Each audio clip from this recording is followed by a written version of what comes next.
자, 최상병 특검 의원들이 국민의힘 의원들이 오케이 하고 있다. 이 말이 수석 대변인인 한지아 입에서 나온 말입니다. 한지아가 김태연 그 라디오 쇼에 나가가지고 이런 이제 쇼를 했습니다. 아, 정말 여러분 웃기죠. 왜냐면 이거 있을 수가 없는 일인데 한지아가 또 막 웃어가면서 두루뭉실하게 이야기하는데 아, 저 아줌마 진짜 사고 앞으로 크게 치겠구나. 뭐 매일매일이 사고긴 합니다만 한지아야 이 한동훈의 움직이는 병풍이고요. 또 한동훈이 한지아를 그렇게 챙길 수가 없습니다. 이상한 일이죠. 그리고 뭐 한지아를 왜 저렇게 챙기냐 뭐 여러 가지 이야기나 그게 있습니다만 제가 볼 때는 한지아가 일단 굉장히 부자죠. 네, 재산 신고한 것만 55억이고요. 그리고 한지아가 가톨릭대 나와가지고 네 병원에서 이렇게 근무하고 이러면서 그다지 병원 일에 뭐 이렇게 존재감도 드러내지 않고 뭐 공공의료라든가 뭐 좀 정치적인 자리에 열심히 왔다 갔다 했다고 합니다. 자, 그런 한자를 수석 대변인으로 시킨 거. 이 대변인이라는 게 그동안에 이제 여러분들이 아시겠지만 당 사역이 있어요. 그러니까 뭐 당 대표, 뭐 원내 대표, 정책위 의장, 정책위 의장, 그다음에 사무총장. 근데 대변인도 당 오역이라고 말해줬던 시절이 있었습니다. 대변인 정말 중요하죠. 사람들이 정책위 의장이라든가 사무총장은 몰라도 대변인은 알던 시절이 있습니다. 근데 13명의 대변인이 있지만 여러분들이 이름이 금방 떠오르십니까? 지금 이렇게 무능하고 네, 이상한 짓 하는 한지하 뭐 그 정도 아니겠습니까? 아니면은 지난번에 이 김경수 이 복권에 대해서 뭐 화합을 위한 거고 너무너무 바람직하다 이렇게 논평을 냈다가 완전히 한동훈에 의해서 반전이 이루어진 김경수 복권 뭐 국민들이 좋게 생각할지 국민의 눈높이에 맞지 않지 않을까 이렇게 생각합니다. 이게 한동훈 화법이라고 하죠. 그래서 편의점에 가가지고 이제 한동훈 화법 이게 이제 웹툰으로 나왔는데 오늘 한겨레 그 기사가 나왔더라고요. 뭐 간단합니다. 편의점에 한동훈이 갔는데 이 편의점에 이제 직원이 카드로 하시겠어요? 그러니까 한동훈이 제가 카드로 결제하지 않는다고 말했나요? 뭐 이런. 그러니까 계속해서 이제 말꼬리 잡고 이거를 이제 이야기를 한 거죠. 자, 이 한지아가 이런 이야기를 했는데 과연 또 한동훈도 국민의 힘을 의원들을 설득하고 있는 중이다. 그래서 제3자에 의한 특별검사 그래서 최상병 특검을 하자고 수용하자고 설득하고 있다. 이랬어요.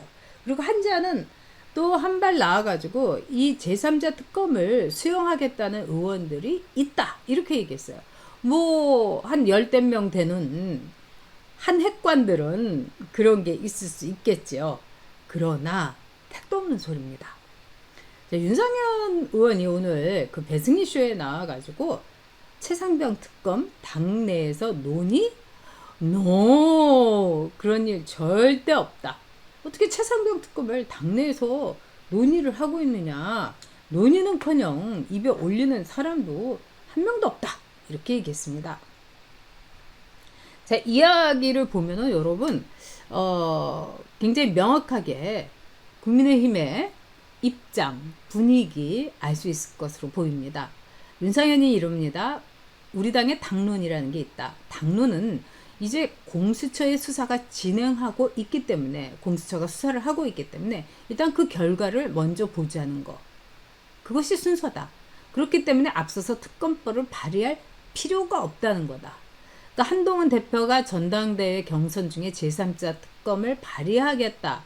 이게 정말 아쉽다. 이렇게 얘기했습니다. 그러니까 정치 좀 한 이 연식 있는 윤상현으로서는 정말 이상하다. 어떻게 아무리 아마추어지만 이럴 수가 있나. 이렇게 얘기를 하는 겁니다. 아마 당론하고 한동훈 대표의 개인적인 의견인 거하고 이 완전히 다르다 이렇게 얘기한 겁니다. 그래서 아주 두리뭉실하게 서로 절차를 조정해 나는 절차가 있을 것 같아요. 이제 서로가 이제 조정을 해야 된다 그러는데 딱 한마디 박습니다. 현재 당론이기 때문에 그 당론은 무시할 수 없는 단계다. 그러니까 한동훈이 말하자면 헛소리 하지 말아라 이야기입니다. 자, 그래서 배승희가 제3자 특검을 열흘 안에 발의해달라 이렇게 민주당이 요청하고 있는데 윤상현 의원이 얘기합니다. 그럴 필요도 없고요. 사실 그렇게 할 이유도 없다 이 얘기입니다. 한마디로 이거는 한동훈 대표 체제를 흔든다. 여권을 분열시키기 위한 전략이다. 와, 이 말 재밌지 않습니까? 그러니까 윤석열 대통령을 뭐 곤란하게 하는 게 아니라 너 한동훈이 흔들릴 거야. 한동훈 체제가 흔들릴 거야. 이렇게 얘기하는 겁니다. 의미심장하죠. 즉 한동훈이 제3자에 의한 최상병 특검법을 발의하겠다고 하면은 의원들이 아마 들고 일어날 거다. 그래서 한동훈 체제가 흔들릴 거다. 이렇게 이야기하는 겁니다. 자, 그러면서 지금 보면은 일단 제보 의혹도 한동훈이 플러스 시키자. 뭐 이렇게 얘기를 한 거예요.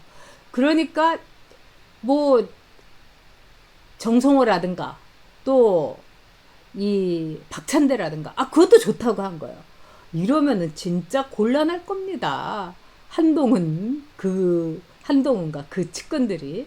그래서 제보 의혹을 한 사람이 김기현 변호사인데 이 사람이 이제 박정훈 그 해병대 수사단장 변호사고 골수 민주당원이다. 그리고 김광진 보좌관을 했다. 경선 실패한 사람이다. 근데 지금 김기현하고 블랙펄 인베스트먼트의 대표라는 이종호, 이게 완전히 뻥쟁이들이다. 허풍쟁이다. 이렇게 얘기하는 거예요. 이종호가 임성근을 모르는데 만난 적도 없는데 임성근의 구병 로비를 하겠다.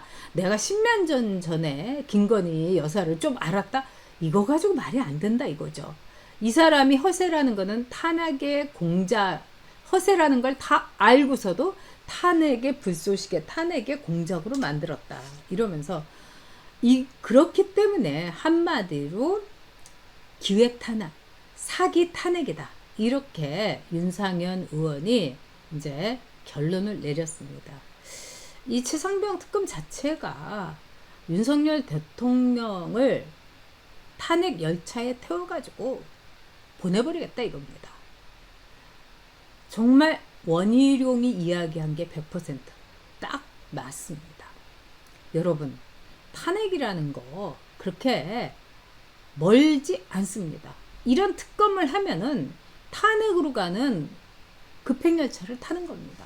특검 검사 뭐 임명했다. 이 사람들 매일매일 인터뷰합니다. 그러면 이러이러한 의심이 있다 하더라도 그걸 가지고 막 떠들어대고 뭐 윤석열 어쩌고 저쩌고 이러면은 사람들이 그거 다 믿어버려요. 저런 괘씸한.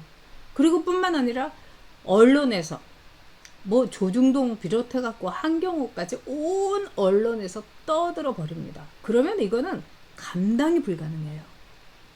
즉 무당 굿이 열리는 겁니다. 뭐 살풀이판이 벌어지는 것이 아니고요. 저주의 구판이 벌어지는 거예요. 윤석열 정권에 대한 저주의 구판. 그리고 보수가 정권 교체한 것에 대해서 저항하는, 반항하는, 절대로 받아들일 수 없는 저주의 구판이 열리는 겁니다. 끔찍한 거죠. 자, 이거를 국민의힘의 의원들이 모를 리가 있겠습니까? 그렇기 때문에 국민의힘에서는 아예 이야기도 입도 뻥끗하고 있지 않다. 의원들은 이렇게 윤상현 의원이 얘기를 한 겁니다. 자, 그리고 굉장히 재밌는 기사가 나왔어요. 여러분 장동혁 아시죠? 이번에 최고위원 됐죠. 그리고 뭐 한핵관 중에서 꼽히는 한빠죠.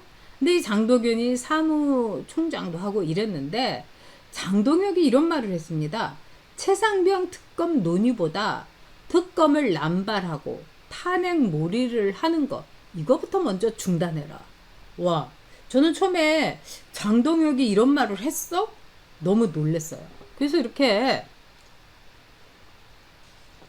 기사를 제가 쭉 보니까 매우 강력하게 얘기를 한 겁니다. 장동혁의 꿈이 대통령 되는 거랍니다. 그래서 아주 미래에 대한 확고한 부푼 플랜을 갖고 있다고 합니다. 이거 제가 김소연 변호사한테 들었습니다.